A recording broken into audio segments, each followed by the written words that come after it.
Sanbonani, we're in part 3 and I'm hot, but it's okay. Gashis. Yeah, so I was talking about this like strange issue. It's a two-way street. I'm a Christian woman, and in God, very clear in the scriptures that I'm not to be teaching men. I, however, am thoroughly aware that men come here, anyway, they gather around, and I'm like, okay, whatever. Sharp dude, women are here too, naturally, so I shall address this dynamic. It's pandemonious, it's cantankerous, it's a whirlwind, and everybody is twisting in it, and they hakuna muntu prasipos otiho magu raselwa in the whirlwind. Puman, find safety shelter. Telwa kidi tamati li ditapole kidi cherry banna be bazama home shela, and I'm like, yo, point. Sike go latlhegelwa ke point. Yes, guys, I'm wasting time. Ni feel ngathi ngisinya nako.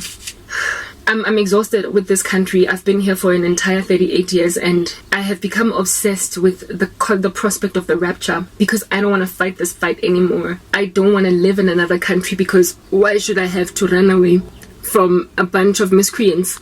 Bekelo phela bophelo bo ksala bo tlhaloganyeng, bekelo phela bophelo bo sa bo kisabo beko boxa khone ho relate le bona ke sa khone go walk in the nuances tsa mo South African. I've never wanted to leave this country. I always knew that even if I traveled extensively abroad, I would always come back home. I would always literally be in South Africa. I would never choose to live in another country. Even when I was applying for jobs, I on like Career Junction or whatever, I would always untick or leave unticked the option willing to relocate, because I literally wasn't willing even to go sebenza for the sake of career in another country. Uguzi booster. That's how much I was so patriotic and happy to stay in my nation, especially when I'm in Johannesburg. I just was never gonna leave, and never, like, do you understand? Never. Holiday maybe, get somewhere, Peru, but go there for months on end, go pila corner, even work there for 2 years, never. I would never have accepted an assignment to work in a different land.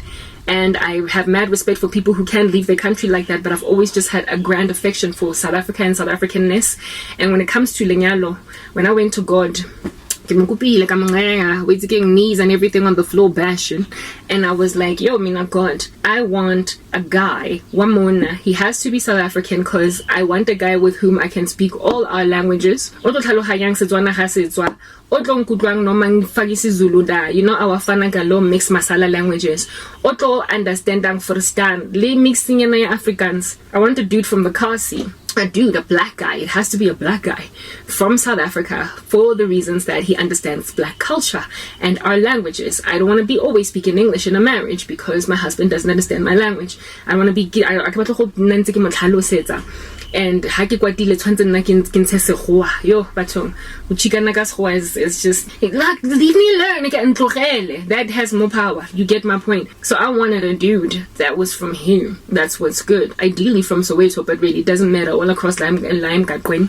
I was like, ngifuna a South African dude. Ngathi mina ngifuna umkhosa. I'm sorry if you're Xhosa, because I just had this thing yokuthi I'm a Xhosa for some strange reason. Yibo that later on come out and say, I'm sorry, I was in the closet, I've come out, now I'm gay. So I was like, I don't want to find myself like Janet Jackson in a marriage, or I think I love my wife.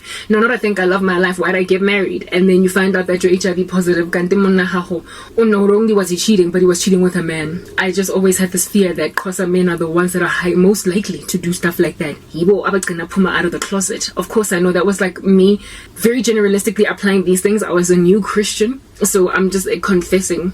I didn't want to cause a guy, because I didn't want the risk of a dude coming out of the closet 10 years into the marriage.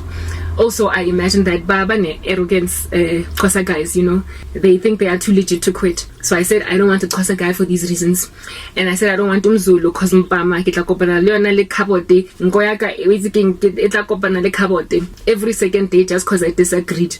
O tlo mpatla hore ha ke mmone ntse ke re baba ke dula ke le mo mangweleng, o tlo foster ang thotse ke apere weave hore ke apole ke tlose weave ke apare tuku, o tlo foster hore ke tlose my septum piercing I get again. So I was like, I don't want a megalomaniacal, so a heavy heart, not controlling a Zulu man who like 2 years into the marriage is also going to be like, baby, I've met Pinky and I love her, I'd also love you, and it would be really excellent and great if you would just accept that I'm taking a second wife, so we are going to dissolve the present common law marriage and enter into a customary one with Pinky as a second wife. Take it, you take it or leave it. And I'm like, yo, on the first divorce manje mina, but if I don't agree. So I didn't want a Zulu man for those reasons. Like, he was going to pull a Zuma on me. So I was like, I'm from Zulu, I'm from Xhosa, but everything else, all systems go. Zomthatha Ndebele, Zomthatha Mtswana, Zomthatha Msuthu, Zomthatha, etc. Those were just my mindsets, okay? Zulu men, if you can relate, if you are a polygamist, I guess I was right to dodge the bullet. Otherwise, I think I've been purified from that mindset. You know, if a Zulu dude is the Zulu dude, then hopefully he's a Zulu dude, you know, that's been purified from a Shaga Zulu tendency. Anyway, whatever. So that's what I took to God. I wanted a South African guy with a gassy flair that was ideally not Xhosa or Zulu for the reasons I've just highlighted. That was my prayer in 2011 when I got saved. Remember, I was still carnal minded, so please, Zulu men, don't walk out on some polygamy. It's just how I used to think. I'm giving you my story. Come on. Anyway, cool beans and bananas. So me wanting a South African Okie with whom I'll get along with, can you imagine my frustration then when I had to accept that maybe just maybe America or sa tlhaloganyeng anything but English, or maybe was Spanish because otswa go Cuba, half Cuban, half American. So re bua Spanish, re bua Sekgowa, re bua Sezulu, le ho hectic mona bana. They are going to be very beautifully multilingual, but I'm just not going to be able to have that edge South African. I wanted that. I wanted it high and low. They get jokes, certain nuances dwell within us only. Certain jokes we drop, we get them. Anyway, mingfuna that relatability for the rest of my life. And then Karabo, well, ravazwa ngamadoda wasemzansi. Yo, ngenzeni mina manje. Abojabu bethu. Nojabu wakhona grandship was written off because ngumzulu. Bo tshwanelo le bo kabelo nna ke bathong. Setse motho jwanong go kabelo ele na o tsayang Karabo ka wifi a mo tumpa ka tlhogo mo hotobong sandile mantswe ke mo nja ke setswa ke motswana gore Sesotho mantswe ke se kae ntutuko shoba yena he was it Xhosa or Zulu, so I guess maybe nje my tribalistic mindset it's very biased against Zulu men and Xhosa men. Ntutuko was totally all about that business. Mingfanela kodwa umantswe yena ke phuma ho ngale nonsense. Anyway, cool beans and bananas. So gender-based violence became like a whole thing, and I was like, yo, nazi lezinja busy hopping about like kangaroos. Zitumpa abotaken of which come around on the other side. Besabaya tumpa na ngoba la madoda abe na love.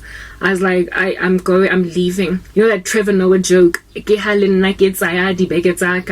My little duffel bag that doesn't have a dead body in it, the way that black men in this country be doing, okay? And I was like, I'm going to Australia. I'm leaving. I'm going to Australia, because what am I going to do in South Africa where all of these Skabelos and all of these Petroses are out here in these streets are killing us, and because of how unloving they are, they're making women super unloving, so there's just no protection for the female. South Africa has officially been voted the worst country to live in as a woman. Those are our stats. I'm not even making this stuff up. You can't make this stuff up. And I'm like, was I supposed to be born in the worst country in the world to be a woman? As a black woman, no how, because it's especially poignant for us, because historically we've got this issue with baby daddy drama, baby mama drama, men don't marry us, and everybody in the black community just mixed masala and cheating and proliferation of all different kinds of STDs that are loftier, unfortunately, than all other demographics in the country. And I was like, I just had to be born a black woman in the country that has got the worst stats for being a woman. Who'd have thunk it? I must be cursed. Next part.